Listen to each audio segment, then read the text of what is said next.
What's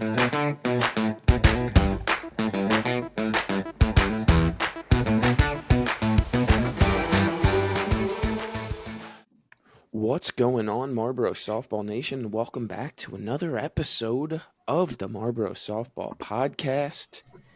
It is Monday, June 9th, and we just couldn't wait to record another one, so we're doing it right after a fantastic, jam-packed, action-filled Sunday of softball starting at 8:30, ending around 9:30, 10 o'clock, with some lingering going on. Full day. I thought there was a period of time, fellas, I wasn't going to leave Union Hill for the entire day, but I did for about an hour and a half. We'll get into all of it, and we'll send it over to Dom DeFalco. How are we doing today, bud? Doing well. I mean, the Monday after a Sunday that you lose is just a dreadful time. So, I've spent a lot of time gratifying myself today. Take that however you want. I was just about to say, I don't think people want to know how you do that, but maybe that's for the R-rated episode. Let's leave the mystery. And we'll throw it over to you, Ush. How are we doing today? Missing person, Steve. I'm doing right. Action-packed Sunday yesterday. Long day, like you said, at Union Hill. Honestly, I was beat by the end of last night. I got home, passed out in bed, just slept right through. But Team Goldfarb, another solid win, another solid team win, and we just keep on rolling. Indeed they do. And the most important person of all time, Big Mike. Not you, Big Mike. Big Mike. It is Josh Walker's attorney, Johnny Hemp. Yep. How are we doing? Been a very interesting weekend for you, to say the least. Doing absolutely fantastic. All right. How's Big Mike doing? Not well. Not well, clearly. Obviously, we'll get into it. We're not going to deep dive into the whole slate like we normally do. I think we're going to take a little bit different approach in this episode, try to mix it up a little bit. I think the most important part to start with, John, is obviously all the drama that came with the last episode that surrounded your team. The floor is yours. I think you deserve it. The one thing I will say is I'm happy for your bank account being Josh Walker's attorney because you are getting a lot of billable hours, as Dom would say. This week. Huge week. Taking a month off. By the way, it's not hard. It's not hard to be Josh Walker's attorney right now. Absolutely shoved all day on Sunday. Shoved in the morning, shoved at night, and most importantly, shoved it down the throat to these three idiots. I mean, I feel pretty validated and vindicated. So, if it's something Dom, you had the point. You had the point that we talked about, which was field in the middle, which, was addressed. Marty and Ush came on here last week begging me, absolutely begging me to panic about my team. I had to explain to them, and to educate them on how sports work, that you do not give up on your team after week 7 and start panicking and come on the podcast and eviscerate them. You guys can do that, but I'm not going to come on here and do that about my team. I wouldn't expect you to do that about your team. There's no reason for anybody to do that about my team because I trust the talent on my team.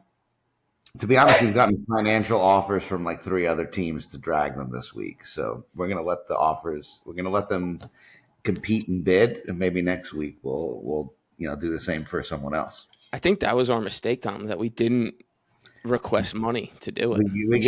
We gave it to Tom for free, but that's because he's a nice guy. We like him.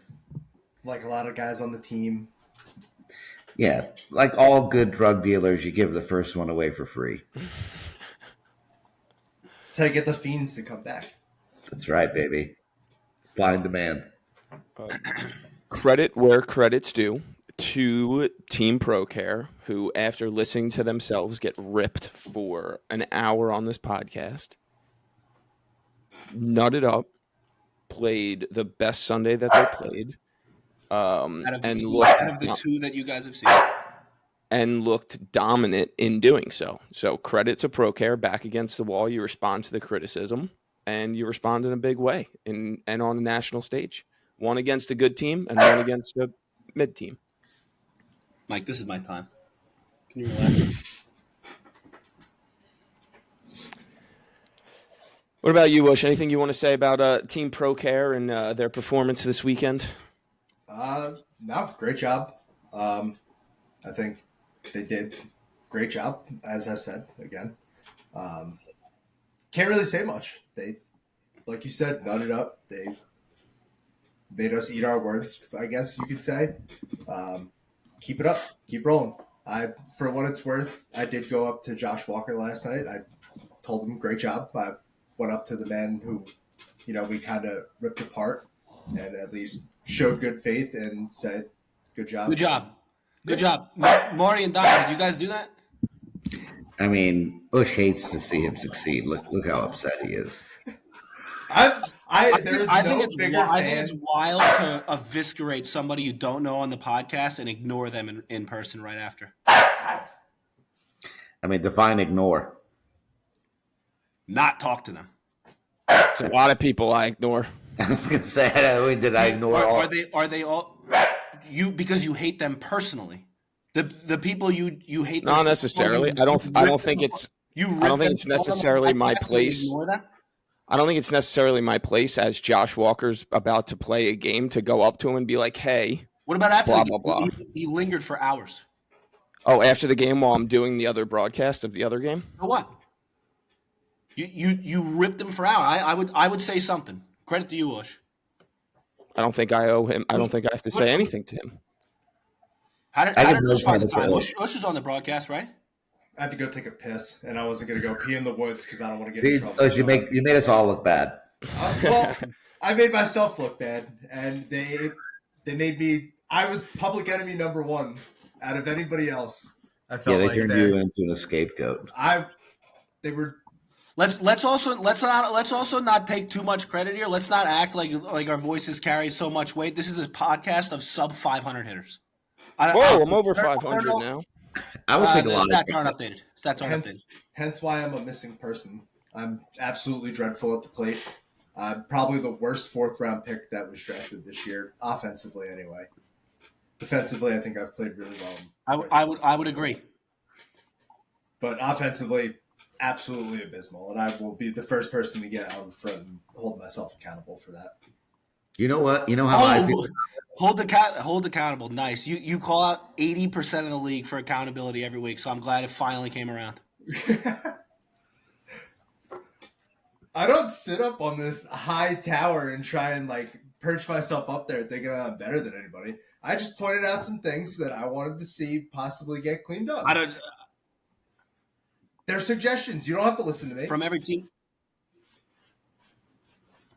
Okay. I mean, every team definitely has things that they can clean up. No team's perfect. We're not perfect. Correct. I'm glad you said that. No team's perfect. Even Rosenstock lost. I do just want to circle back on one thing. We come on this podcast and we blabber, whatever the word is, about 234 different people, and I do not go up to any of them and be like, "Hey, did you listen to the podcast? I said this about you. I apologize." Because first of all, I don't apologize about anything, and I'm not going to actively go out of my way to talk to every single person whose name comes up on this podcast and be like, "Hey, X and Y was said." Okay. So there was no difference between Josh Walker's name coming up last week, the amount of times it did, and everybody else? There was no difference? No. Marty, no. Get out of it. Give me a break. Why were there 88 what was different? Why were there 88 comments on the episode then? All about Did I say he was a bad person and a scumbag and should be in prison and is a piece of shit that shouldn't be in the league? I said no, he could be a better softball player. If you think a guy's a scumbag, then I would understand not wanting to go up to him and apologize after. That would make sense. Okay. Do you think Josh? Again. Look, do you want me to answer the question, John? Do you want me to go up to every single person we talk about on this podcast and be like, "Hey, I said something about you on the podcast"? No, I did not say that. But if you spend 45 minutes about one person who I didn't spend 45 minutes on Josh Walker. I spent 45 minutes on Team ProCare. Marty. I said Tom needs to be better. I said your outfielders need to be better. I said I want to see a change in your defense. So do I have to go up to all 13 of your players and be like, hey, you need to be a little bit better at this X and Y? Or I already said it on the podcast. You want me to go up to Tom and be like, hey, you need to hit better. Nicky Lapp, stop bobbling balls at first. Chip Picarello, I said that you need to be in a different spot defensively. You definitely you want me to go up to all of them? You definitely spend your time texting Tom, apologizing to him. I didn't say show me where I apologize to one person. Show me where I apologize to one person. And again, if we're just gonna pretend that the Josh Walker stuff wasn't way more egregious than everybody, and again, like it's whatever. It's a podcast. That's fine. He was not happy about it. I'm gonna back up my picture. Like as you should. If we're gonna pretend that was nothing, that's insane. If you're gonna pretend that that's the same as everybody else's name you bring up, that's crazy. Especially since most of the people's names that you bring up in trash is because you don't like them personally, which is fine. And I don't want to get it twisted. I mean, don't get me wrong. Am I sorry for the things that I said? No, but I'm man enough to go and admit that he had a good game, and I will say that to his face. And exactly. That's fine. But I don't take back anything that I said. Yeah, no, I'm not asking you to take anything back. No, that's all I'm saying. Listen, I'm overreacting a little. All I'm saying is I think it's wild to smoke somebody on a podcast that you think is a good person, and he is, and not address it at all after he fucking shoves for 18 innings on Sunday. Rightfully so. That's all. You can feel that way. And hit and I can disagree with you that I don't feel like I need to go out of my way to have a conversation than every player on this podcast, and he's a better pitcher than every player on this podcast.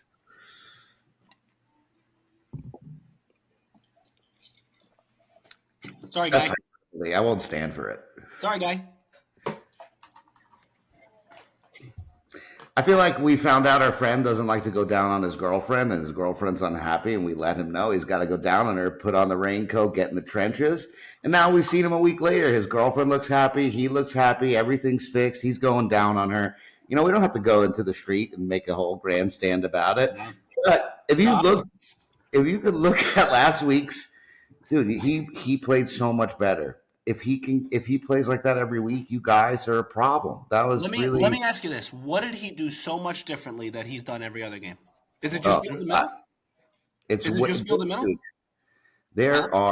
There are more. I could give you more than 5 examples of how his play changed in exactly 1 week with no change in anything other than probably listening to the podcast. Oh my God! So you're taking all the credit. You're taking all the credit for. I've been saying. If you want to say the outfield was different, that's true. The outfield was different. If we're gonna pretend that Josh Walker's pitches were so much different this week than they were every other week, that's insane. I'm sorry, they were not. Not insane. It was way different. Tom, they were the same pitches. Dude, the amount of pitches that he got ahead with a strike and then threw 2 straight pitches of junk that he wasn't doing Wednesday night. The amount of times that he moved back and fielded the ball up the middle, he was not doing it Wednesday night. Right, he was not doing it in that one game, which is what I admitted that. And the amount of times you guys I was trying to explain this last week. You guys have seen him pitch once or twice each. He has had multiple games where he is not giving up hard contact and the defense is not helping him out, and that's why we lose. Sure, that also is a fact. I was not saying that he was personally responsible for the entire record.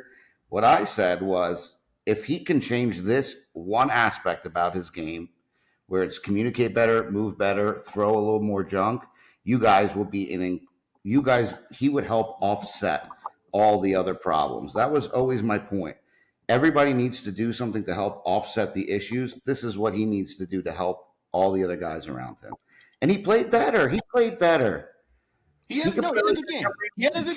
Tom, he played well towards the top of his performances for the season, but it's still a performance I've seen before from him. That's fair. But at the time we were commenting on the most recent 3 games that we had just watched. So it's like right. I listen. I first of all, I said it a couple times, Dom. I think everything you said on the last pod was fair. And I do agree with it. but we're staring down the barrel of 2-7, and we're gonna lose 2 games this weekend. Like, eat shit. Sure. Fucking I 2-0 love this every weekend. time that Before 5. Josh did make a play Sunday night, he kind of looked in my direction, and I fucking love that. He's That's a a dog. dog. Dude, that's a dog. I love it. By the way, he's 23 years old. Yeah. Dude, this is what everyone wanted to see, I think. For me personally, for you guys to be as good as I want you to be, I think a good Tom Carroll team is good for the league. I think I like I played with Ray and Juan last year. Like I'm very close. At least 6 or 7 guys on your team. I want you to be good. I want to come hang out with Team ProCare when they're in a good mood and not when they're punting the baby into the well. So like now, like from Please, what I have to act like I'm a big fan of your analogies. Please stop roasting me with them. I'm not commenting on his hitting or commenting on any of the other. I don't know about any of those other things. I comment on the one thing that I know, and from what I saw, he did it in a way that was consistently better for all. Even your first game, I sat down and I watched it live yesterday in the morning, and for 18 innings yesterday, he did it consistently better than I'd seen him all season. And if he is that guy, your team is a problem. And that's what ultimately you want to get out of him. And I'll take whatever heat and shrapnel. I like it. I'm a fan of it. But I think the kid can pitch. I don't think he's going to get run out of the league. I don't think someone's going to replace him. I think he's going to pitch. And I think he's played better defense up the middle because guys just hammer the ball up there. And with that, you guys become much better than you were. Right. Well said. Josh, I'll come. We'll talk next Sunday.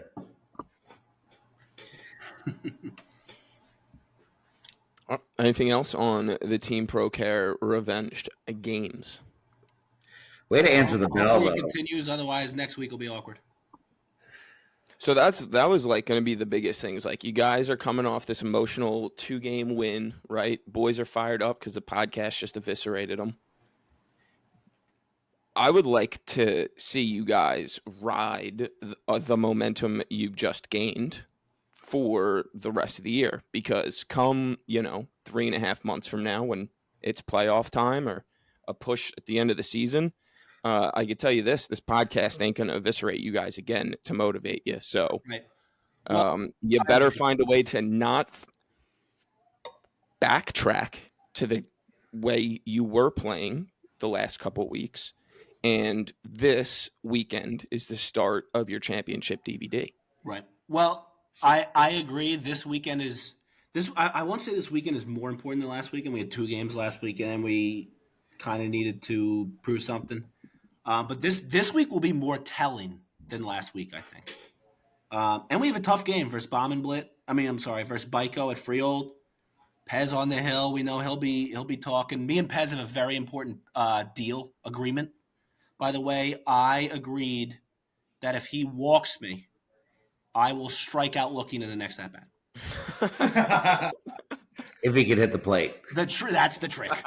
That's the trick, Dom. If he walks me, and then in him trying to strike me out looking, I might pick up another 2 or 3 walks. Which would be That's a great move. You've been swinging the bat like a madman these last couple weeks. Not getting any walks. Who, me? Yeah. I should call myself out. My hitting has been pathetic. Swinging 3-1, Johnny. No. I have never swung 3-1. I think I've seen it one time. No, you guys said that a couple broadcasts ago. You were wrong. There was a strike on me. I heard that. I was watching that at bat. Ben corrected you.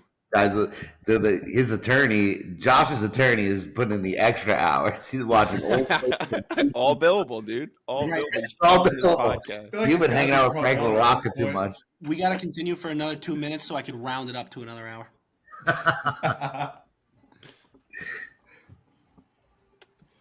All right. Obviously, all right. How do we want to do this? Right. Anything else on Team Carroll? Obviously, they beat Pollock. I do want to touch on this Pollock team a little bit because they had the doubleheader at night.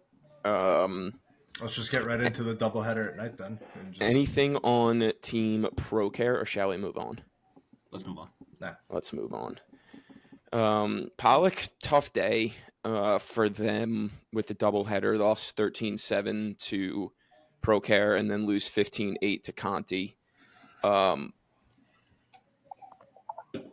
They had 12 strong. I think they were missing Joe O. I said this on the last podcast, I think this is an important week for them because it's like a measuring stick game for them. Like, they were playing two teams that they might be better than. They could be better than with Conti and Carroll. Turns out they're not. Turns out they kind of didn't really stand a chance in those games. And they did it 12 strong. And I don't want to say like I was upset by the way they played because like I didn't have any stake in it, but like I was bummed out watching that team play, and they make me nervous going forward. Yeah, I didn't like the vibes going into the second game after losing the first one. Kind of hoped that they would have came out with some fire there, and Team Conti just, what was it, that 6-run inning where they just couldn't get out of it, kept making a couple errors, some bad decisions in the field. Conti took control of that, and then they just couldn't really get anything going after that. The Pollock team doesn't make sense to me. I thought they would be better. They would probably, they're just. I mean, they ran into a buzzsaw. I think once Tom and ProCare and the gang won that early morning game against the Goddards, they were running into a buzzsaw, and then after that, they ran into a team that was kind of on a similar plane as them. Are they going down? Are they going up? Can we get a little momentum? We need to show a little life. And Conti's team looked way more alive. And maybe that's because Tom Carroll just went, absolute beast mode on them before. Can I say something very quick about Tom? Absolute menace. Pretty good at softball. His second home run was maybe the furthest ball I've ever seen hit in my life. Dude, murdered. That tree is a dead. I asked him after that if he saw where it landed, and he said no because he had his head down running and was too fired up. Tom, I wish you saw where that ball landed. He went over the first layer of trees. Yeah, it was unreal. I think Frank Mel was trying to help get the ball too. He's like, I have no fucking clue where this ball went. He came back empty-handed. Came back at the end of the game. I will give one more thing, I guess, because it's about Pollock as well. I will say I am very impressed with how you guys did come back for that second game against Pollock, because you guys played in the morning and then had to sit around the rest of the day and just kind of like wait around to play your other game, and you still brought some energy against them, which I feel like Pollock maybe should have been a little more prepared to come into this game, having it be their first game, and they just carried it over into the second game. Just other than Mitch, I felt like nobody had anything going. Aponte was kind of held in check last night, and then I think Corey still had a decent game, didn't he, or no? I think the first game against you guys was good. I think against Conti, he flew out a bunch. Let me tell you, the Aponte shirt that Dennis O'Connor gave me is depreciating very quickly. Yeah, your take's kind of looking good. Like, he was hitting like 4 yesterday. Yeah, 4 after 4. Yeah, I don't know. That's not necessarily where I want like my one shortstop hitting. Like I kind of want to see him guaranteed to get up in the first inning. Yeah, you'd think that they were the ones that played bucket golf, 9 holes of bucket golf in between games. Yeah, seriously. It's tough. Doubleheaders are tough when you lose the first game, but when you win the first game, then you kind of turn it on, to the team that you're playing. And so what do you guys do? You won a game. You guys all came together and rallied together. You won. Then you all hung out together, and then you went back to the field and you just literally stone cold stunned the entire Pollock team. And then it led to Conti just having their way with them. And that's a tough. Like, look at Marone. If Marone lost a heartbreaker to Bomb and Blit, and then walked over. You had to drive to another location. That's no dresser, and they got to go lose to Polzer. If there's betting odds on Marone traveling fields after a tough loss, like the line would have went like Right. completely shifted. Like the minute they got in their car, you But just if get a they little won, sad and you're done. if Marone wins that game and Ryan's showing up shirtless and Glenn's there with his daughter and everything, like they show up a fucking problem, and that's Ryan's showing up shirtless. yeah. If you see Ryan shirtless in between a doubleheader, you're fucked. He's hitting three. He's like Randy from Trailer Park Boys. Yeah, send it. Yeah. I hope there are people out there who get that reference because that's a really So do I. good one, by the way, Hemp. And I think what do you the thing I have the most mixed feelings about from last night, I think, is Conti. Like, are they going to be good? Are they just luring us out in the woods to steal our binoculars and they're just going to be Thank you. disappointing? Or are they actually going to turn around a little bit? If their offense performs like the way they did last night, then and they did it without their four, who's like one of their better hitters, right? Kenny Kuchma, right? So they had like a very nice offensive day. Like the middle of their order, it was like Nichols, Arnold, Podos, It's all and maybe one more person. We're fucking animals, dude. so much I don't think speed. Potos Too. got out. He didn't. Yeah. Potos was 5 for 5, I think. 5 singles, just hammering the ball. But those three guys kept their lineup going back to back to back. Guys who hit the ball to right field, guys with speed. If they want to fuck around and hit like 700 combined, that's going to help their lineup out significantly. I think, especially with a guy like Chip Costa too in there, who's got some pop, good hitter. I think those were the four of them, and the four of them just had a huge day. And if they're going to do that, that's like a huge key to their success, and it's why they were so dominant last night. I really feel like Conti always does this. They're another example of an 80+ degree team. They're gonna get hot. They're gonna get hot in the second half of the season. Conti's teams are always scrappy. They're never gonna give up. They're gonna chirp too. You're gonna hear them. They're gonna make sure that you know when they're rallying. They're gonna make sure they know when they got you and backed up against the corner. Right. I feel like there's something to be said about that when you hear that from the other sideline. Also, sometimes. I just feel like every year playoffs roll around, and Conti's the team who's better than their record says because they're hot lately. Mm-hmm. Him and Stock. I was to say I put him and Marone in the same category. Just teams you don't want to. You just don't want to play them in the first round. You just don't want to do it. Agreed. Teams that probably aren't going to be in the play-in game. That if you play in the first round and they're the underdogs, like look out. Right. Yeah.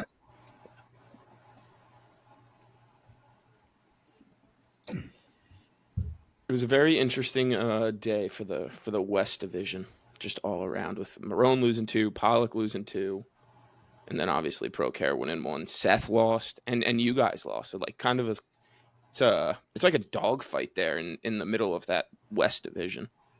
Like I think our division, like I look at the East, and I think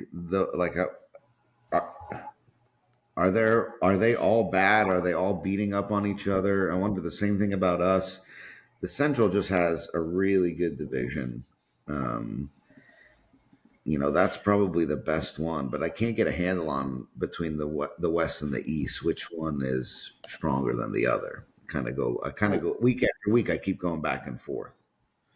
The Central Division is very strange, and because, well, especially now, right? Polls are winning too, beating Pings, beating Marone. They're above Goddard now, right? They're above Goddard now. Like, who would have thought that? Like, we said this last week, was Goddard like the best below 500 team of all time? Now they're 2 games below 500. Are they still the best 2 below 500 team of all time? Like, they're such a strange team. But honestly, they have the same record as Walman. Like, they're they're 1 game behind. Who did they play game 1 yesterday? Let's talk about Team Polzer for a minute. Team Polzer, they played Pings. They were down 5-0, and they fight back to win. What did they win? 13-12. They fought back after being down 5. And Ping's team kind of lost it, like emotionally. People yelling, people screaming, throwing the ball around. We were just talking about that last week. How we haven't seen. They looked pretty cohesive, and now look. Yeah. Yeah, and then they handled Marone pretty easily. It seemed like that game, even though it was a 3-run game. I don't think it was ever close from the sound of it. But I mean, shout out to Poles, dude. Push. Big weekend for the teams that I put down on this podcast. Wow, Liz, you want Big to talk weekend. about Team Meyer for a Taking minute? fucking credit, unbelievable. And you guys all sucked Pat's cock on the pod last week too. So maybe that's why they did the opposite. Hey, This is true. I'm not a good gambler. That's why I don't do it. It is funny though that Pat paid us to be super nice about his team, and then they lost.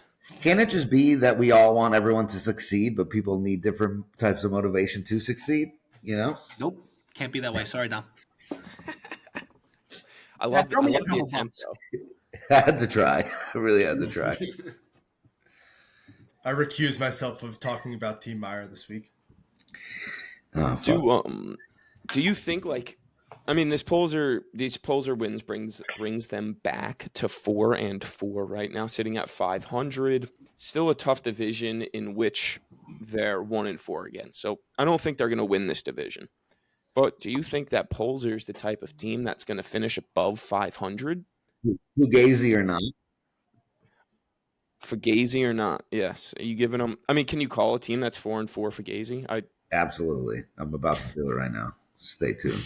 You already did. I think you just did.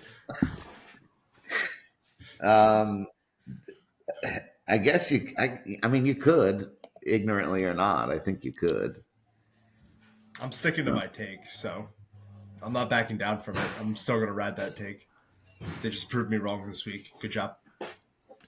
I don't think it's a bad wrong week take. to be me. I really don't think it's a wrong take that they're not that good.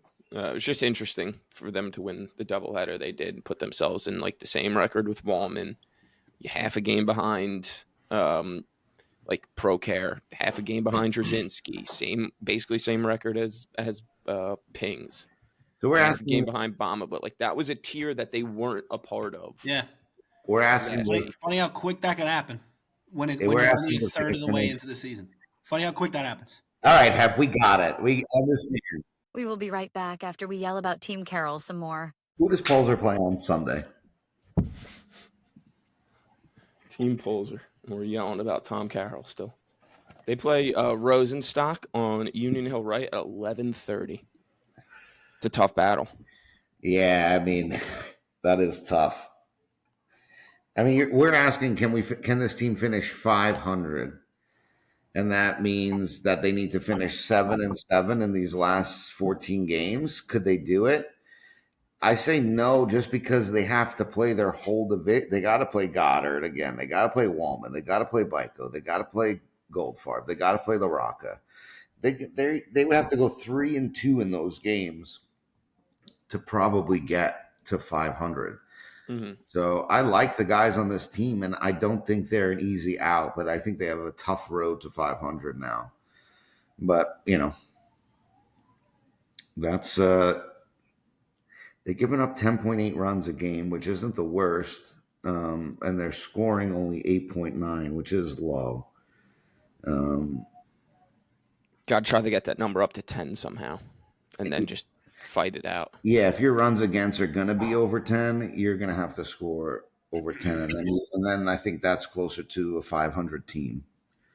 It's these teams like yours where you see 10-4, 5 against, or Stock with 14-4, 8 against, Frank 15 and 7.5. They have a wide gap. Those are the teams that are going to pull away. Even Goldfarb's team, now that they're over a full run ahead. So I think those are the teams that you could look at and say they'll finish above 500, and the rest, how much figuring out is there to do? I think this is what they are, probably right at 500, right at like 10 and 12, something like that. It does seem like there is a lot of parity in the league, though. So I think a lot of teams are going to be in that 9 to 13 win range. Probably 2/3 of the league are going to probably fall into that. 6 teams currently over 500.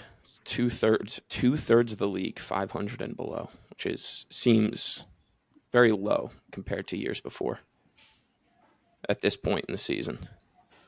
9 teams with a positive run differential, though. Strange. Seems like, I guess that means that the bad teams are really bad.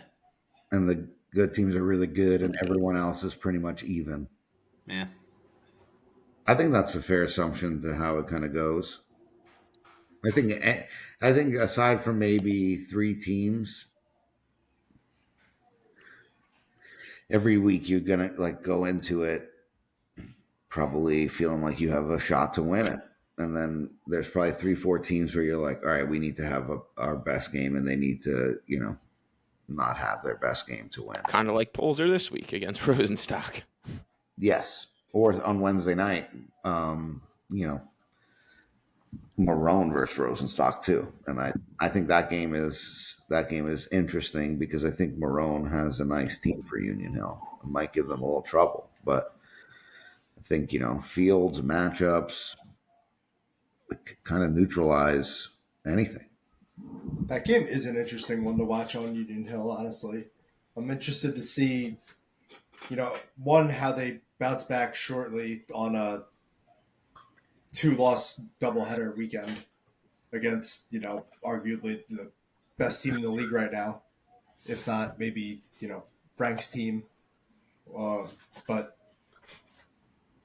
Amano's going to come ready to play, see if he could either, beat Sags or match him.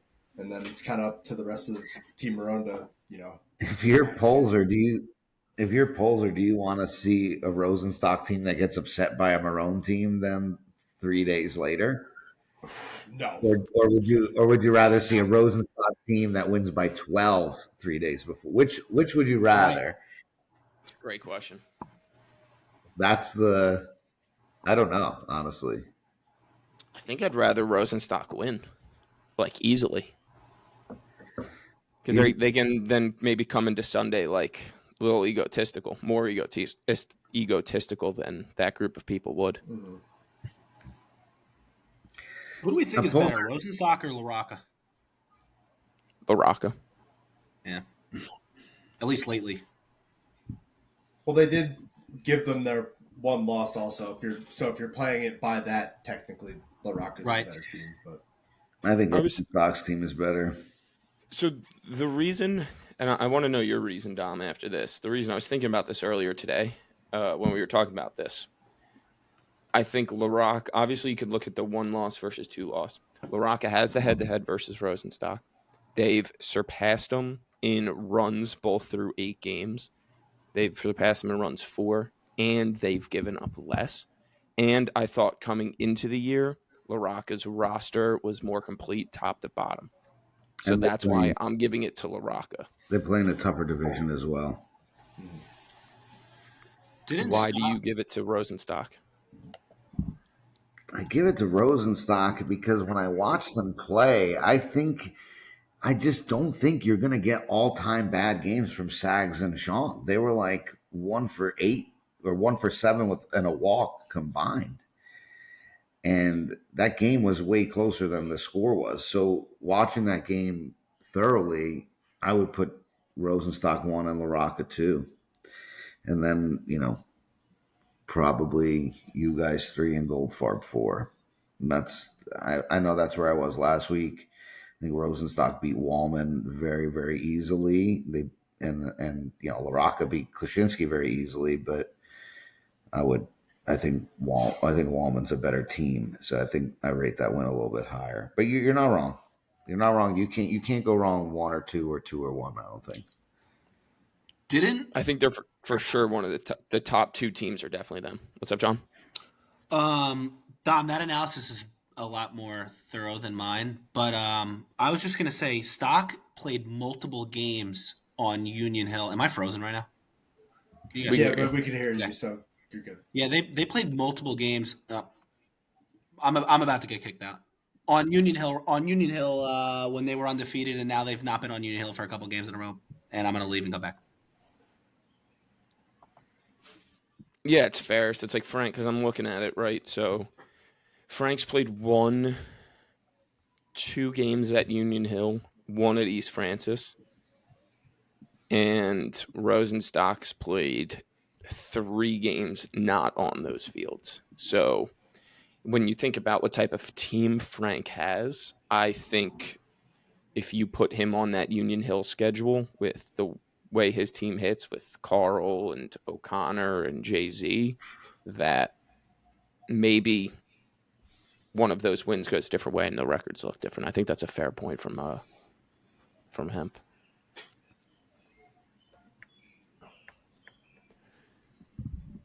All right, what else looking at these standings do we want to talk about? I mean, we can talk about the opposite, like Marone and Bomb and Blit. That's the opposite end of that doubleheader, which was Marone was up most of this game 5-0, 7-2, whatever it was, and they ended up losing this game 13-12 again. Mm-hmm. So they lost by the same score as Pingaro, and they also had. I mean, Ryan nuked at swim over the tall part of the fence and left field. No way. Absolute shot On camera? Yeah, tornado film, so it's got to be on there. Yeah, I mean, you'll at least yeah. find the moment where it is. I don't know. I didn't get a chance. hit it. Hit a triple home run, and the inning right after, Eric hit a ball that I thought was going to go out the same part of the field. It ended up being a triple. He hit off the fence. Damn. It was, and that's when they, I think, started to mount the comeback, which was nice to see. And then Barone lost this game, and then Klecko had to go to a graduation, and they lost him for the next game. And that's, not where you want to be. But Marone plays, like we said, they play stock. And I guess if you have Ryan at Union Hill, you have a chance. Where does Bomb and Blake go from here? How do we feel about their 3-4 now? They beat a scrappy Glen team. They came from behind, so there's a little bit of a little bit camaraderie there. Who do they play this coming week now? Pollock. Wow, so they're going to get 2 wins in a row. Are they going to? Are they coming alive? Is the question. Congrats to Pollock for bouncing back.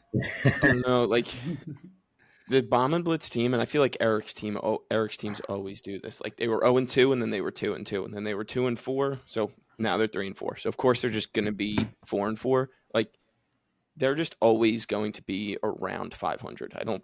I think that's just the easiest way to put any Eric team. They're going to play good defense. They're going to hit enough to keep them in every game, and hopefully things break in their favor. And that's just the summary of every Bomb and Blitz squad ever. So I would take them to win this weekend, and then they play Goddard and Carroll, which we'll see what happens. But they're going to be always around 500 for the rest of the year.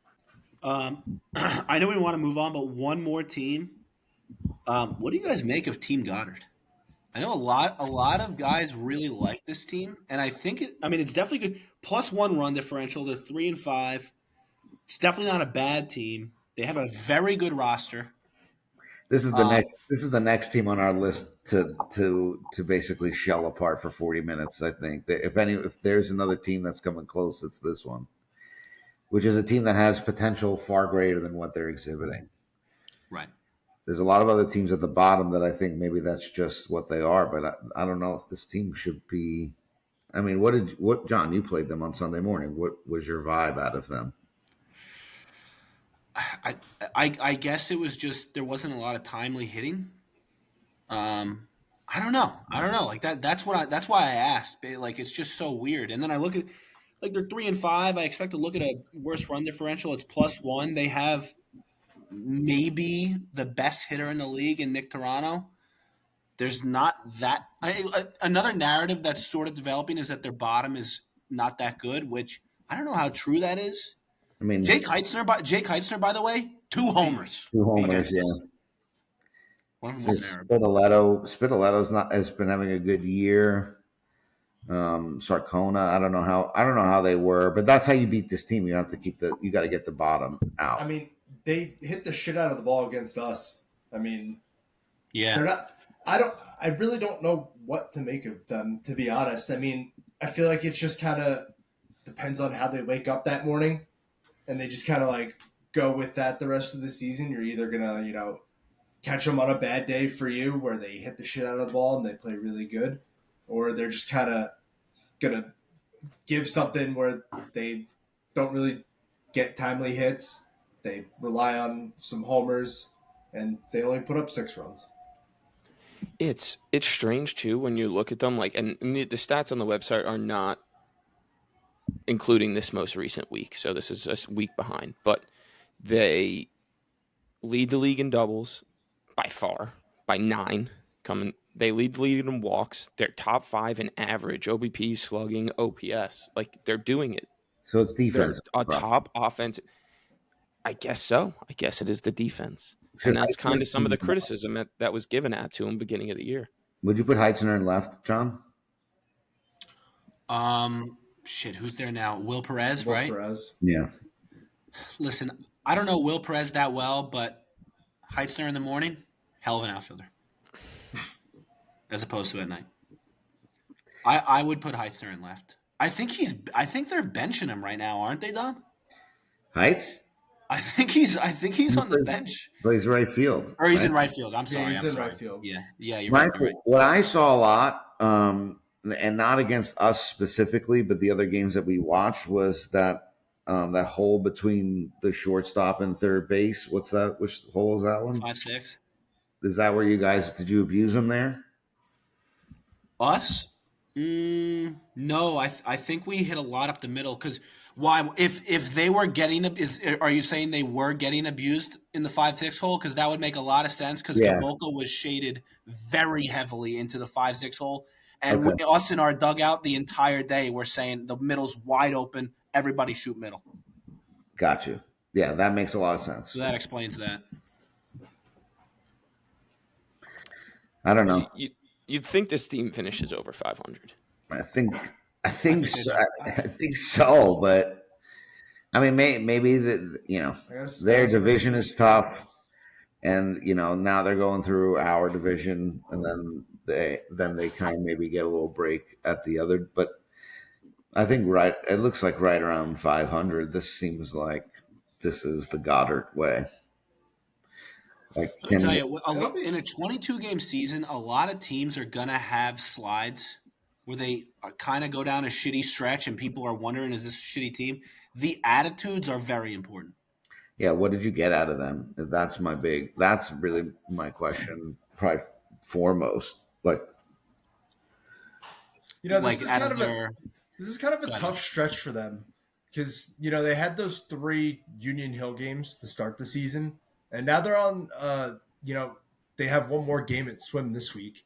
They're on a 6-game hiatus from a field that, they seem to play really well on. Their strength. Yeah. So it'll be interesting to see what they do with the rest of those Union Hill games after coming off possibly a 1-in-5 stretch on, some open fields. I mean, East Francis isn't exactly a huge field, but it's not. It's bigger than Union Hill, right? You think? It plays bigger at a minimum. Yeah. So outfield is wonky. I mean, It was an 8-6 game, so defense pretty good, offense not so good, and that not really been their case. Josh Walker, baby. Great game by Josh Walker. That's literally what I was going to say. Great game. To hold this team to 6 runs is phenomenal. That's why I'm curious as how they are mentally. Well, it probably doesn't help to lose to a team that just got obliterated for 45 minutes. That was the first thing Mark Goddard said to me after. He said, please don't rip into the team we're playing this weekend on the pod. Yeah, that's not the team you want to play either, Like, not with, like, you and Tom Carroll and got, like, guys on it. Like, Tom Carroll's a guy, obviously. He's the type of guy that will get shit on for 40 minutes and then hit 3 homers. Yeah. And that's why he's the top 5 player in the league, because not a lot of guys are like that. So, yeah, I'm very curious to see what this Goddard team, do they implode a little bit, or do they just realize that they have really good players that are going to be good enough, and this is just a bad stretch? I feel like Goddard's always one of those teams that's susceptible. What's the word? To a blow up. Susceptible. Given their history, they're always kind of on blow up watch. Yeah, so I hope not, because I hope guys like Toronto and Heitzner can kind of like control that a little bit, Mhm. but we shall see.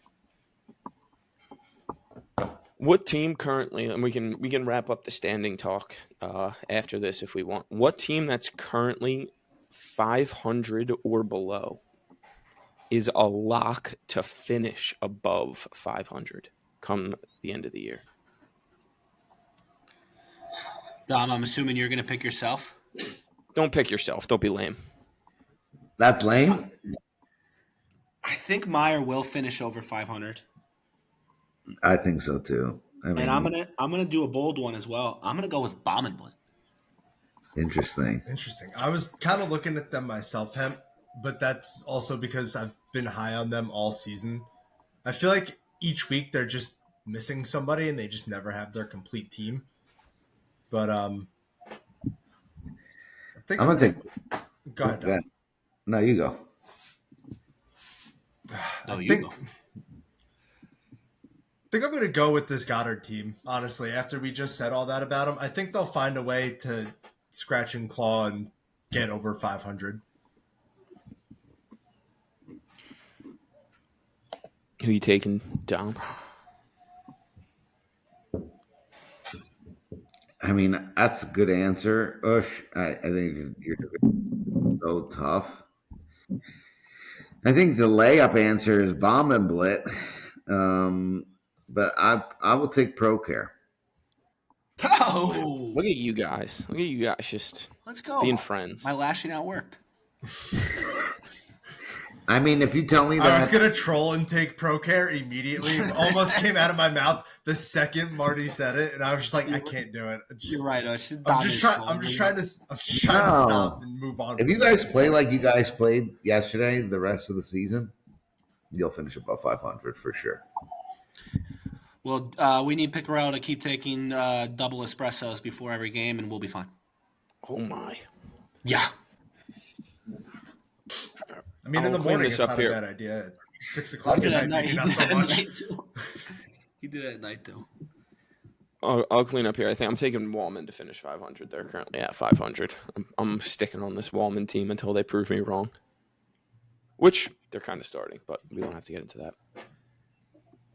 that. Last thing, just on the whole Team Carroll thing, Dennis O'Connor's comment on the YouTube live was so fucking funny. Yes. Was he the said- bullying works guy?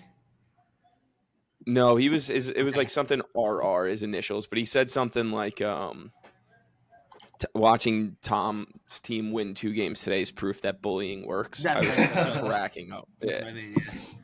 so fucking That's funny as fuck. All right, let's wrap up standing talk. Let's talk about this upcoming slate here. Do you think you got a game of the week? Which of these games? Everyone's got one game. Which game you think's the best game of the week for you? Game of the week here. I think it's. I mean, I want to pick my game here. It's. Go for it.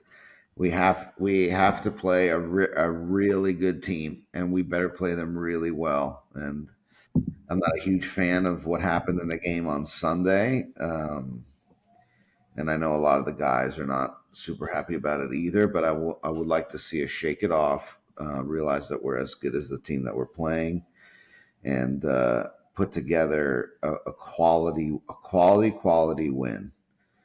And as far as I think this, it says a lot about, for the league too. Are we going to be good? Is the Goldfarb team going to separate and become one of the top 3-4 teams in the league? So that would be my pick.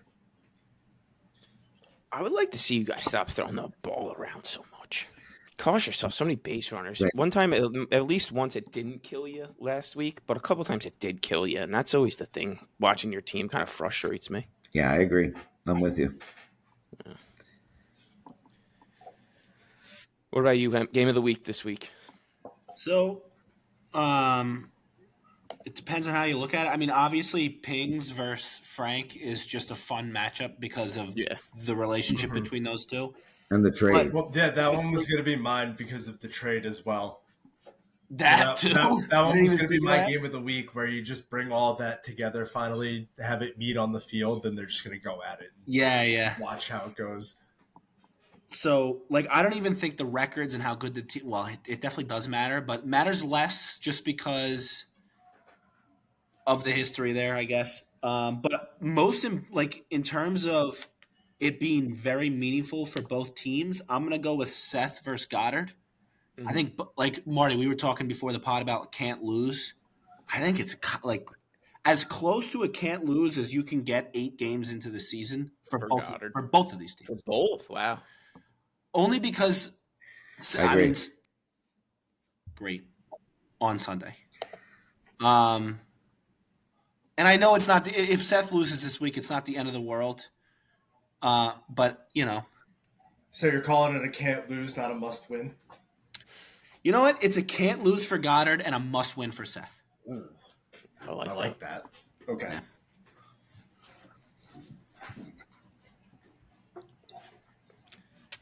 I think my game of the week, I'm gonna go with Carol Bica because I want to see if you guys can carry over against probably the best team you have faced in the last 3 games Dude, between two Sunday and then against Bico. So see if you can continue to ride the hot momentum.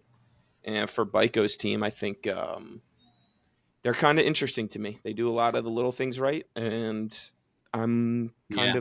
I feel like missing a little something. I kind of want to see a little bit more out of them, but they continue to play well. So They also it's just an have a good interesting team. game for me.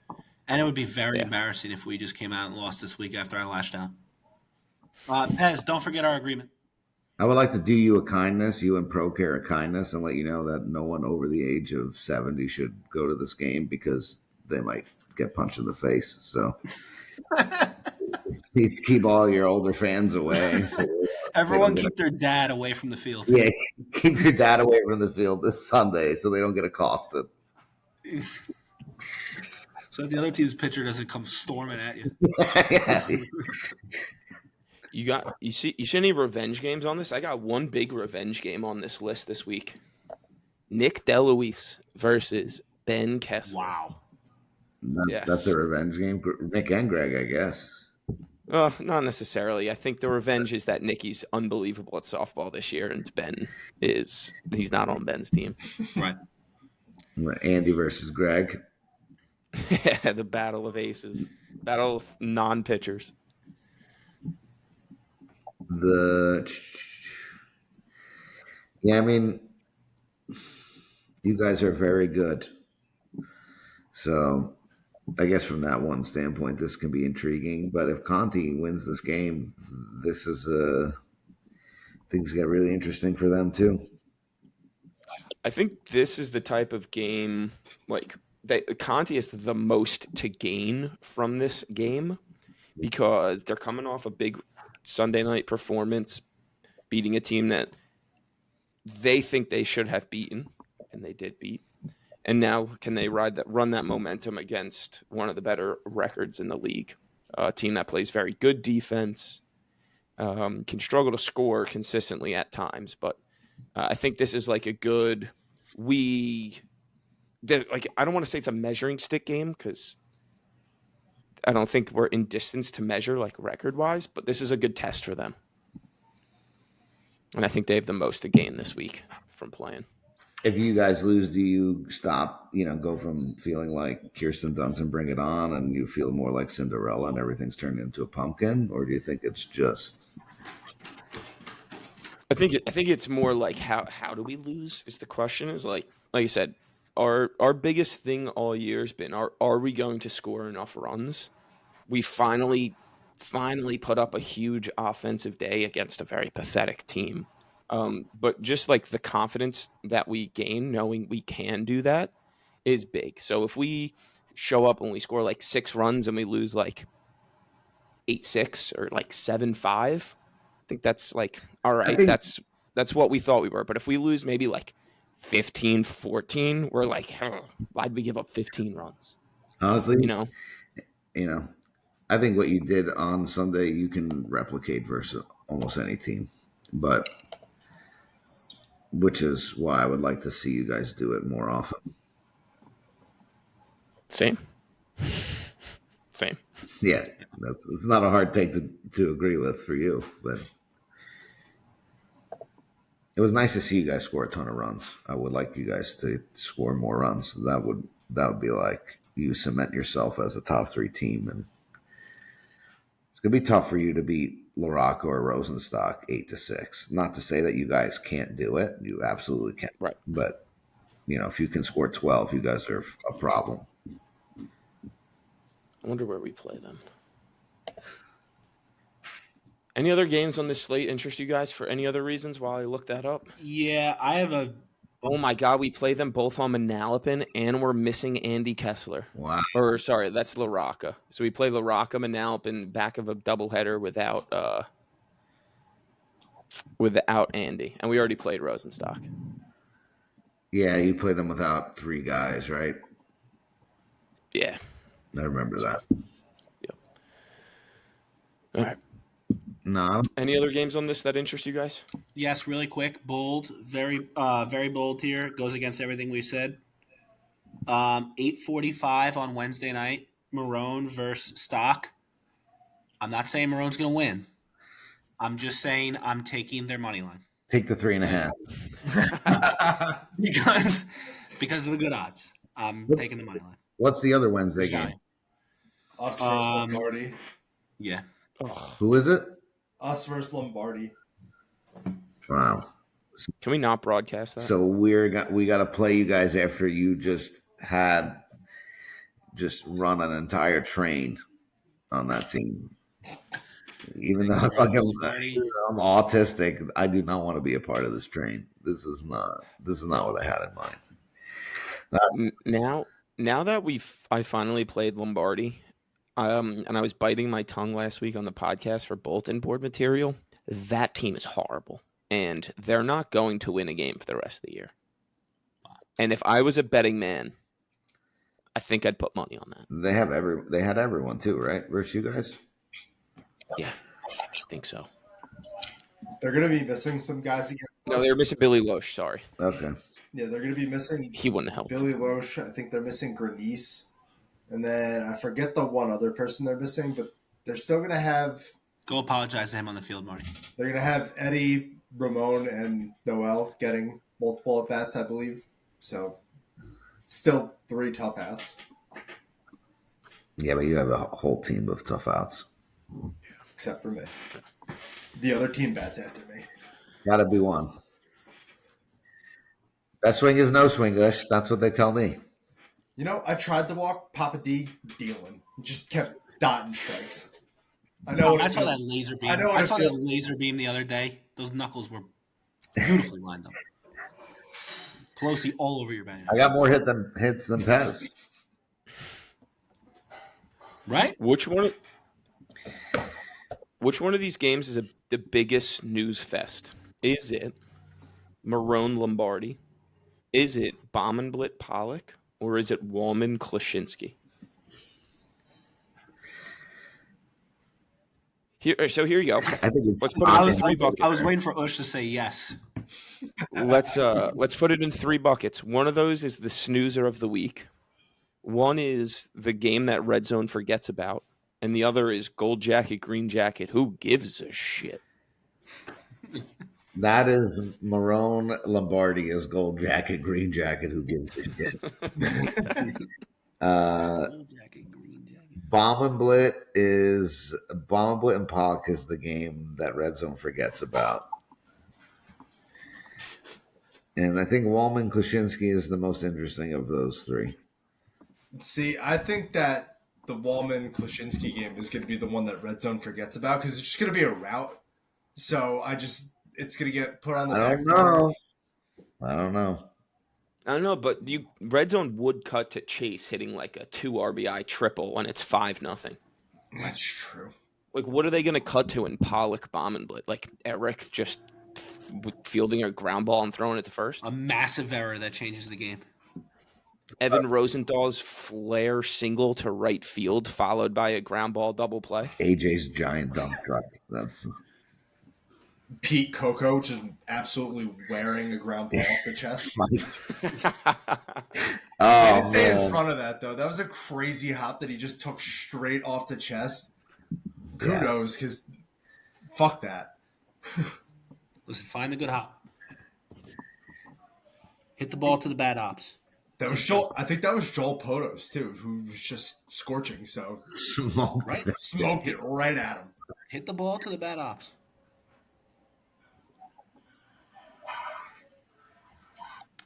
I got one for this Polzer Wallman game. This is a must compete for Polzer. Got to stay competitive in this game. Yeah. And that's the biggest loser talk I could think of without Polzer, like You mean Polzer Polster stock? stock. Yes, sorry. Must compete for Polzer. Gonna be a lot of people at that game too. The 11:30 UHR game. Oh yeah, I think Klashinsky Wallman will be closer than Polzer stock. interesting. Well, Wallman's a little cold right now, right? That's my prediction. Losers at 3. This is their get right week. Right. Their roster's good. It is.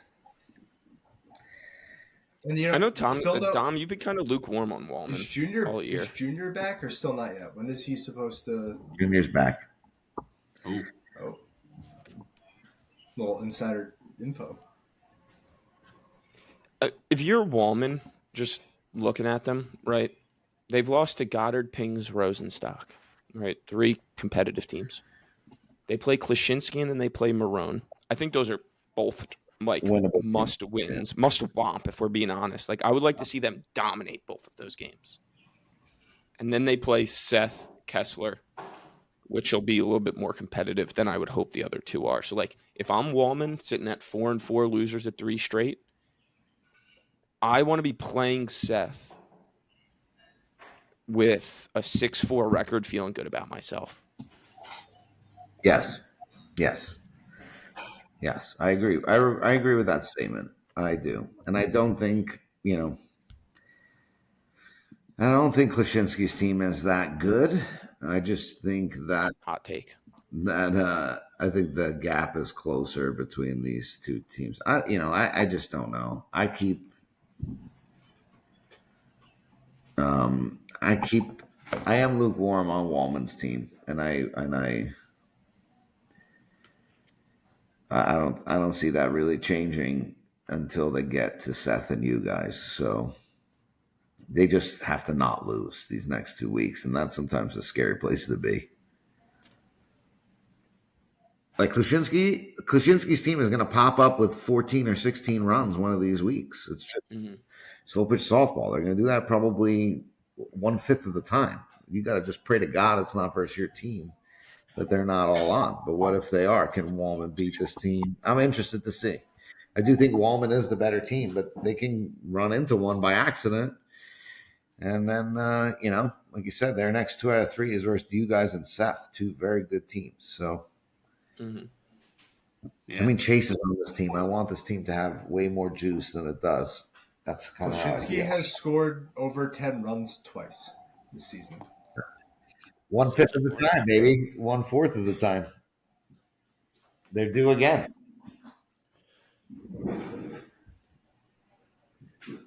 What does Klashinsky have to do to beat Wallman this week? Is it possible? I think they got to score 14 runs, 13 runs. They got to find a way to have good at bats against DiNapoli, who's got to just attack and not give them walks. So it's kind of a who can move like the immovable object, I guess, where DiNapoli can't give in and like give them cookies because he doesn't want to walk, but like Klashinsky's team also has to not swing at bad pitches because they know that DiNapoli's a good pitcher and they're not going to see a lot of good pitches to hit. Hemp, what does Polzer have to do to beat Rosenstock on Union Hill, right? To beat Rosenstock on Union Hill, right? I mean, it's not going to be easy. It's not a great place to play Rosenstock when you've got Phil and Leonardi. But listen, these guys have a lot of guys on their team that can bring the energy up big time and can rally off of each other. Danny Minacchio swinging a good bat. Matt's got, Beast. we know Matt can hit well. Obviously, Sandigate's a very good player, one of the best players in the league. Polzer's got to start, he's capable of hitting 600. He's done it before. So I guess I'll just go with hit well. They have to hit well. And they probably need Stock to kind of not hit very well. So, like, forces of nature. They need, like, God to intervene. They gotta play right with Stock on a little bit of an off day. Listen, Stock is plus 51 run differential. At this point in the season, it's very safe to say they are really good. The bottom of Polzer's lineup needs to hit 600 Right. for that. For anybody to beat Stock, you kind of need Stock to be on an off day, unless you're also one of the best teams in the league, and you have a great day. So that's what I would say. I don't know. It's tough. It's not going to be easy for them to win. Greg's going to come out with one of his like minus 7.5 lines or something. I'd like to see Brulo hit a nuke. I'd like to see him out nuke Sean Leonardi. I would love that too. That would help. I don't think. Do you think Brulo gets that pitch to even attempt to hit a home run? Just going to say. Ronnie played with him last year. He knows how to pitch to him. That'll be interesting.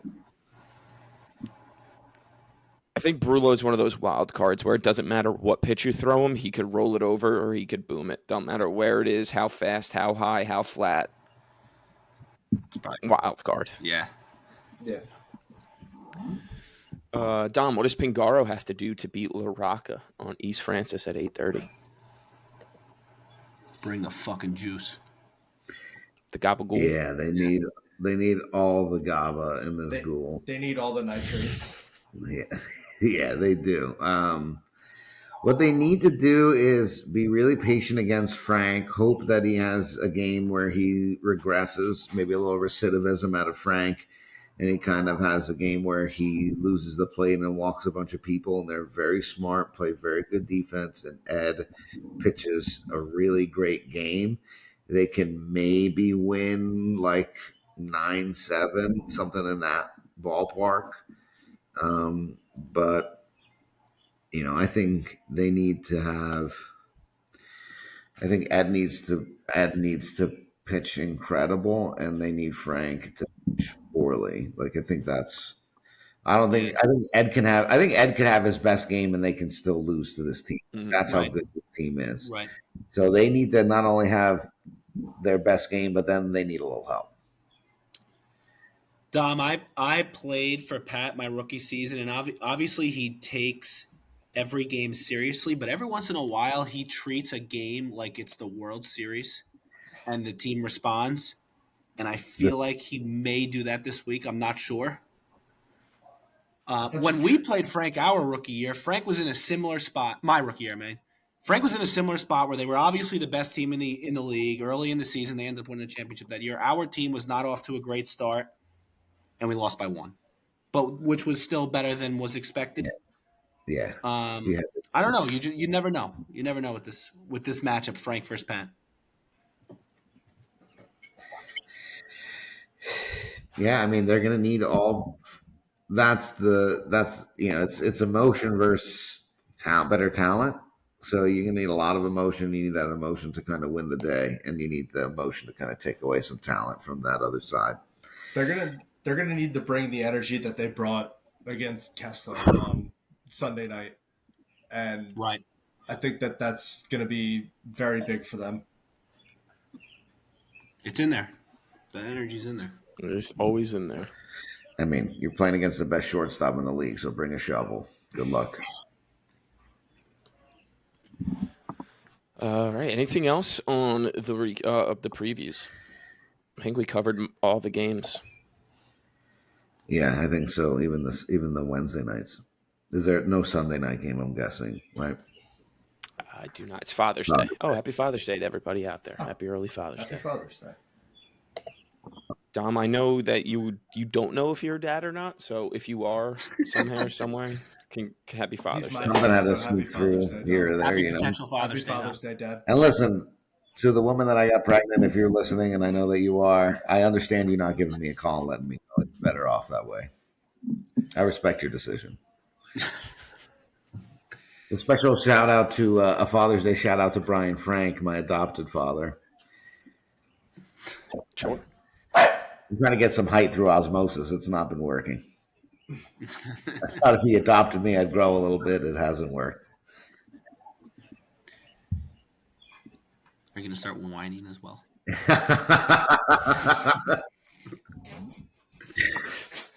God, And you just got a text. we need some sort of treaty. Yeah. We got to sign some sort of podcast treaty.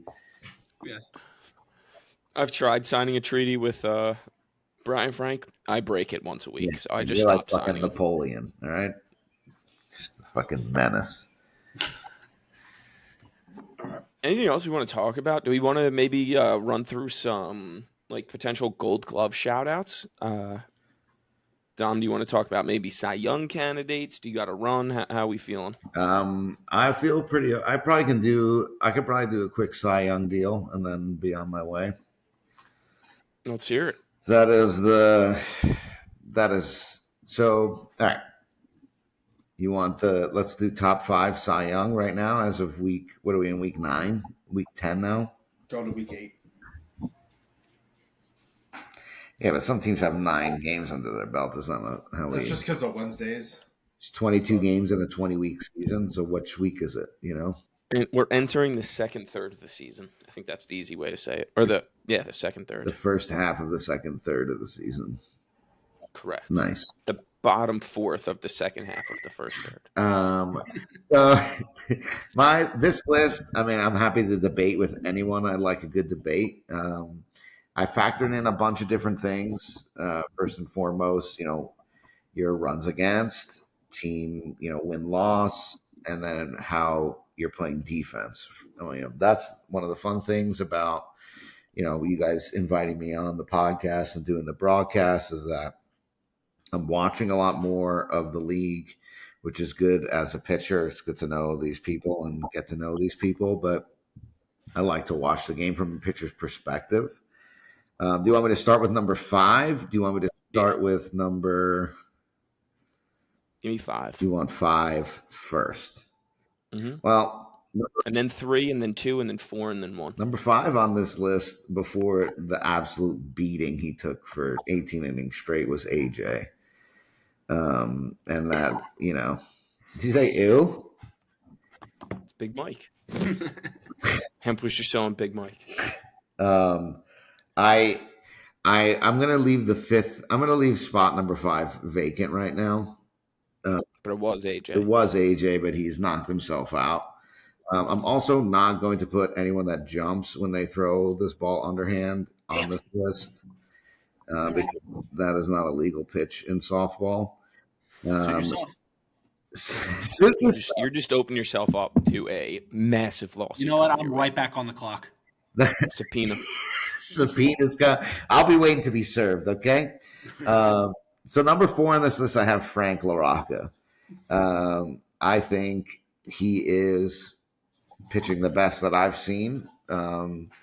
He's getting better every week. That team is an absolute wagon.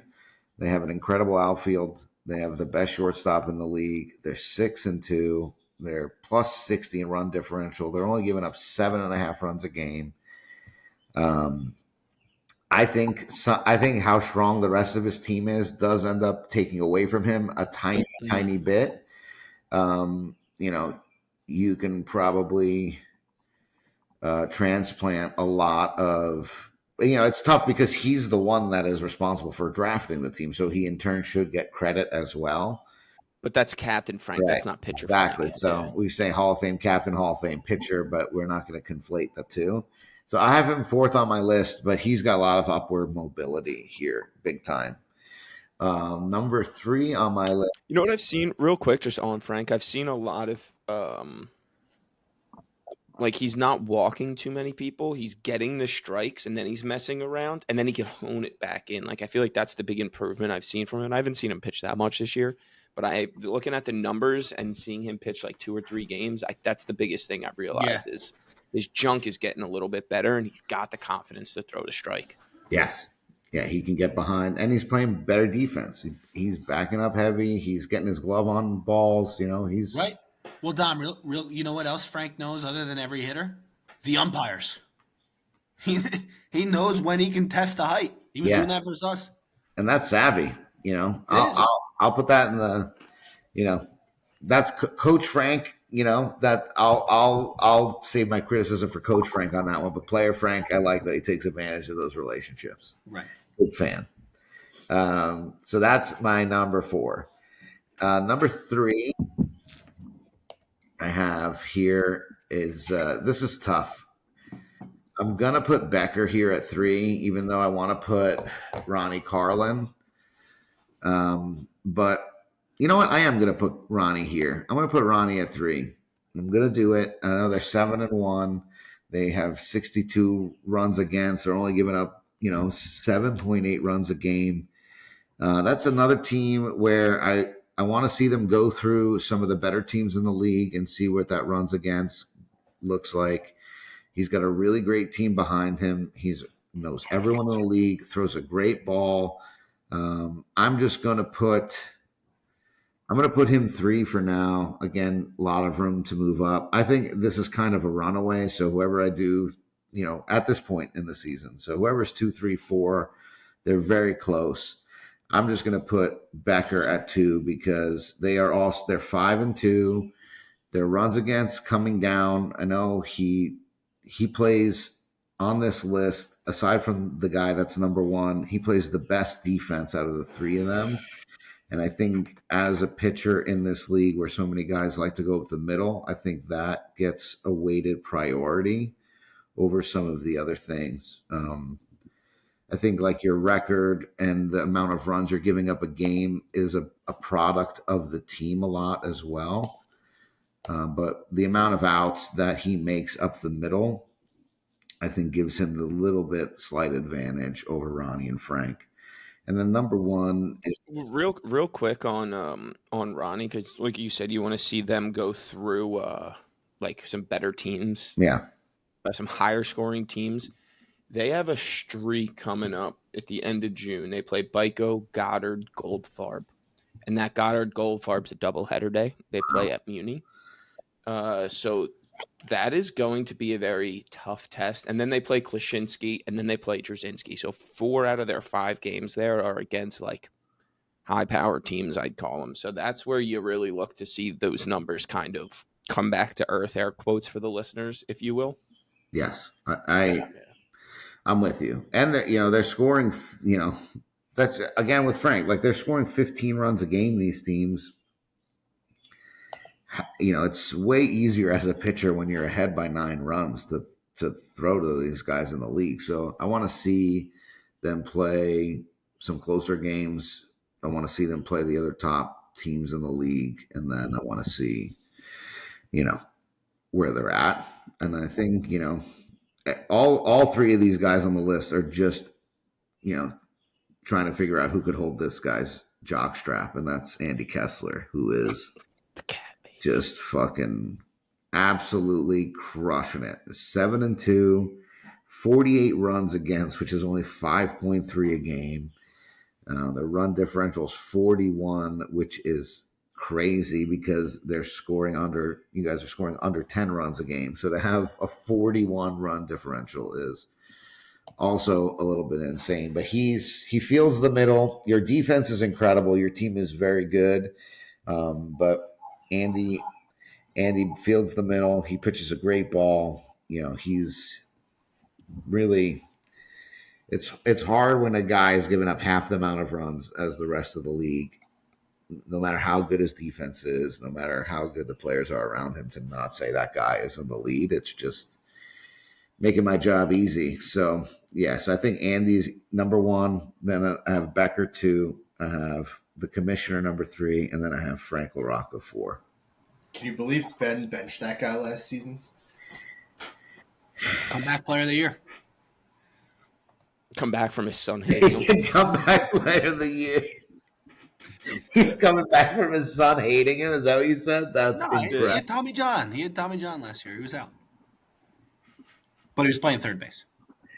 What I tell you, I love about Ben is that he is equally so right about some things and so wrong about some things. Like there's no in between with him, and that's why I love all of his opinions. It's either the hottest take you've ever heard or the coldest take you ever heard, and there's nothing in between, and I fucking love that. And he says it with the same amount of conviction. Yes, yeah, it's so good, absolutely so good. Who do you guys got? Let's talk about some other awards. Anything else on the Cy Youngs? No, that's it. Who do you guys got so far atop your rookie leaderboard or your rookie award That's tough. Yeah. noms? There's Obviously, you have Vignapiano having a good year. Pablo's starting to figure it out a little bit for Team Kessler. Dennis O'Connor's an animal. I'd say right now, I think Gamolka's comp cooled down a little bit. What do you guys think? I'd say right now the two obviously easy favorites are Vignepiano and O'Connor, and I kind of feel like it's really just a race for third place for everybody else. I would agree, Ush. I don't know which way I'm leaning personally. I mean, Dennis is up there in RBIs. He's shown that he's got the power game a little bit, but David's just an incredible hitter, and he just finds ways to get on base, and he's come through for you guys in big spots and playing a hell of a first quarter of the season.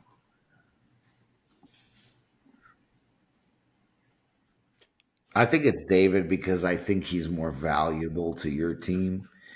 I think Dennis is very good. And I think if you pluck Dennis out and you throw maybe a different two in there, they're probably still just as good. I don't know if that's the truth for you guys. Like he could play third, he could play anywhere in the outfield, second, short if you need. Been your most dangerous hitter, and you guys are a team that need all the runs you can get.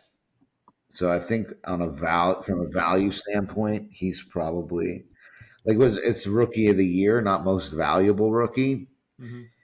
So then I guess it always turns into who's the most valuable at the end of the day, like rookie wise. It always turns into a numbers game. I mean, Dennis could hit 5-6 home runs on the season, and lead the league on RBIs. You can't not give it to him. If it's rookie of the year, you can't not give it to that guy. Right.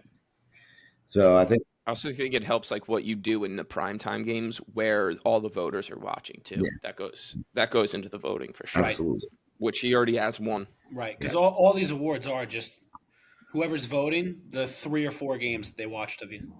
I'll tell you what, when you guys played Pat, I walked away kind of feeling like David might be, you're the second best player on your team. And he was probably behind Andy, behind Andy, and he was the second most valuable player in that game. I did not come away. I know LaRocca crushed whoever they were playing that night, but it was.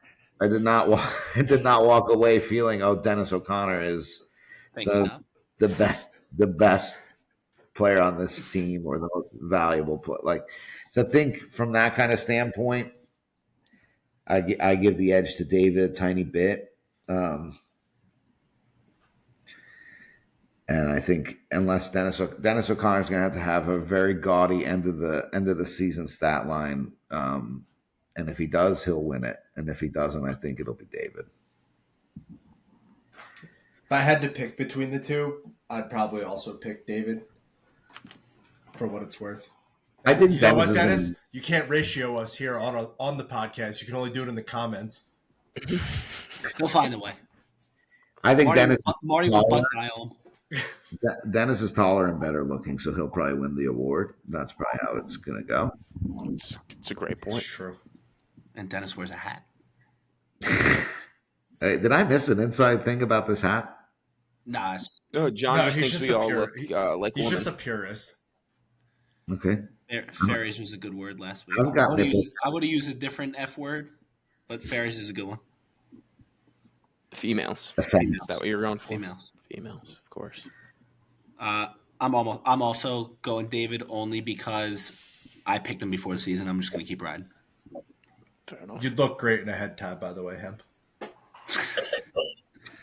With that hairline? Oh, no. 395 average.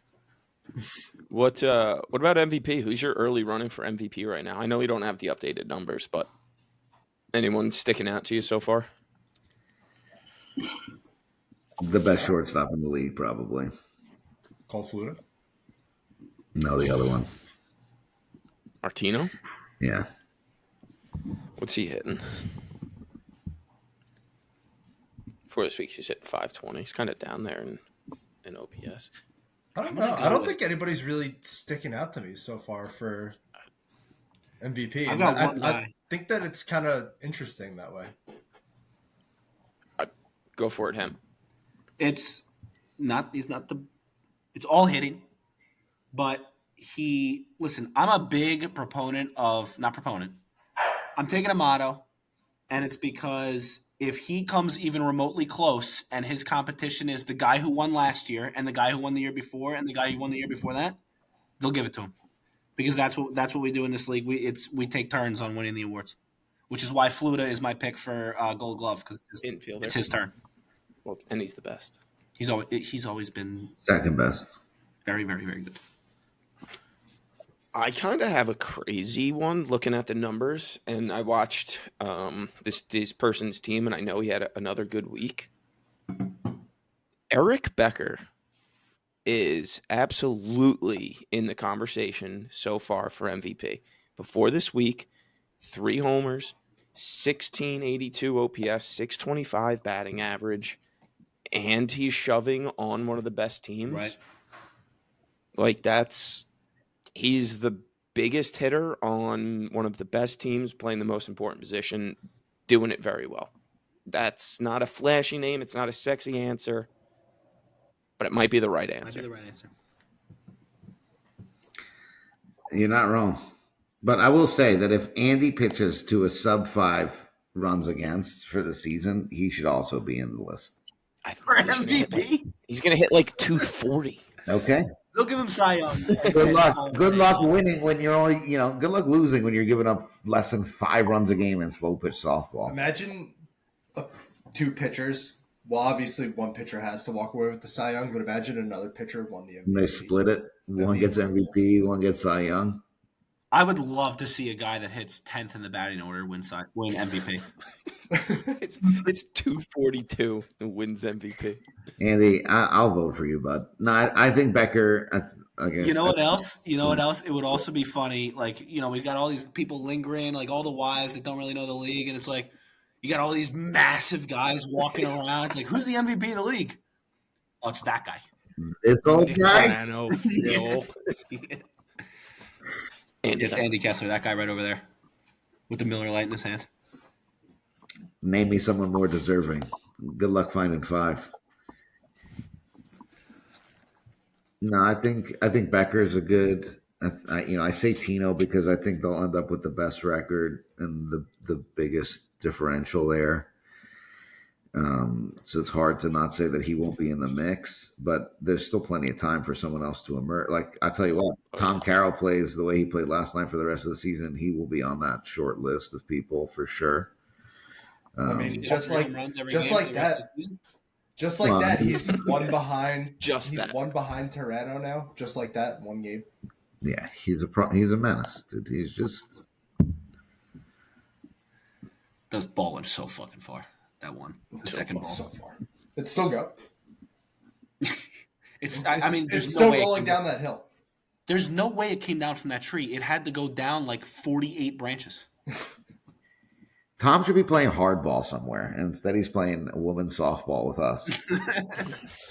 He's like fucking Yogi Bear, He's fucking struggle to just roll one up the middle for a hit. Yeah, just fucking near all the picnic baskets, and he's eating peanut butter and jelly for days.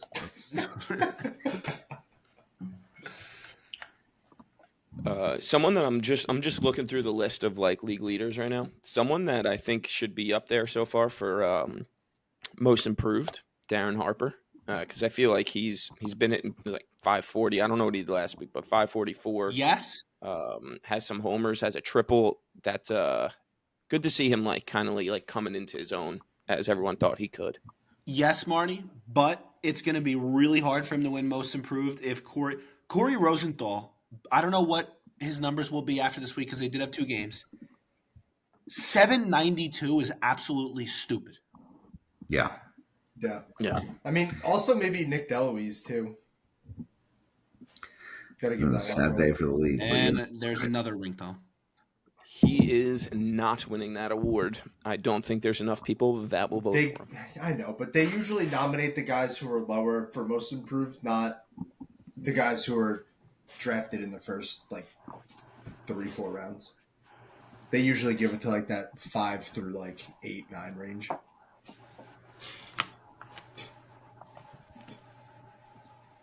All right. Anything else we want to touch upon here, fellas?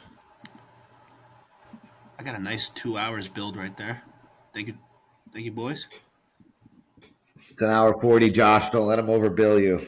Josh, we round up. The playing game as we sit right now, Marone, Klaczynski, Conti, Lombardi. Is that going to be the play-in game come the first Wednesday in September, Dom? I don't think Conti's in there. I agree. That was going to be my takeaway from that. Hemp? Everyone's too close. It's tough. The next think 4 Marone- games, I we're think gonna learn a Marone lot. could find a way to squeak out of there too. I don't know who falls in that spot. Pollock didn't look great. No. Polzer? Polson, Always suspectable. Fuck that word. susceptible. Carroll. Carroll. For sure. Not when you guys get Lambo, though, to replace Josh Walker after he quit. I'm glad we can laugh about that. That was testing the waters. 1, 2. Hey, I gotta go, but I'll make popcorn if you want to start it again. 3. Will the 3 division winners end up Rosenstock, Kessler, LaRocca? Fuck. I'm gonna say no. Which one won't do it, though? I think the division, hot take, the division's going to come down to the final game at Union Hill between us and Frank. It'll be appointment television. It'll be done. After they lose this Sunday, they're gonna be set back a little bit, but I also agree. Ready? Nah, I'm gonna. Here's what I'll say. Sorry, Ush, but if somebody's gonna take the division from Frank, I'm going with Bico.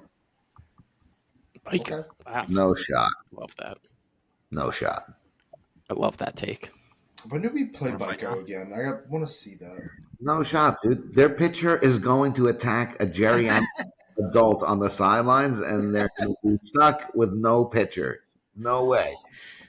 The long-term futures on that team to explode has got to be higher than Marone or Pingarrett. Ron Artest was still a good player, so Pez can be one too. Yeah, but after he elbowed that guy in the side of the head, the Lakers did nothing that year, Well, but wait, was he wasn't on the Lakers, he was on the Pacers. No, he did it again on the Lakers, remember? When he, Okay. I was talking about I said Ron Artest. That's wrong. It was Meta World. Jermaine O'Neal. Yeah. Oh, Ron Artest was in that. Well, it was formerly. Yeah, you're right. Meta World Peace, formerly known as Ron Artest. Didn't he go back? No, he's still Meta. He's still Meta. Yeah. I'm not a conspiracy guy. This has been this is a fact on the podcast. We've never talked about conspiracies at all. Every time conspiracy has come up, we have shut it down, and we do not engage in those conversations here. If I were to be a conspiracy theorist, again, I'm not, I would look at the league scripting the rest of Drzezinski and Kessler's schedules because Seth has one up on Team Kessler already. And there's rumors of a Sunday night flex to end the year under the lights on Union Hill right or left for the division. That's so weak. I mean, if this were the NBA, that would absolutely be happening right now. listen, I'm not saying we're the NBA, but if we were, I would look out for that. Yeah. And Pez would run into the stands and bullet runner test. Which he actually did this last week, for those of you who weren't watching that game. It was very close. Dude, he was And they get held back by his teammates behind the backstop. Yeah, but the league is about being family friendly, and that's, priority number one in this league. The most important thing about this league is that the family members feel safe. Right, Of course. Right. So we can't. And that they're breathing fresh. They're breathing fresh air, and everyone's feeling safe. Right. Yes, of course. All right. Anything else we wanted to touch upon? Appreciate you letting me get that in. Very well said. Anything else we wanted to talk about, lads? Hemp, do we get it all out of our systems? Can we get this tension? Any more tension that needs to be relieved? For now, no. I'm done yelling. What do we got? For now, I like that you said that. For now, no. $45, $200 an hour. Yeah, how can we get 16 more minutes of this for John's bank account? No, you don't have to. You just round up. No, he wants to. Dude, when we get to 2:01, when we get to 2 hours and 1 minute, rounds up to that third hour. Josh Walker's attorney. All right, I think that wraps us up then, folks. See ya.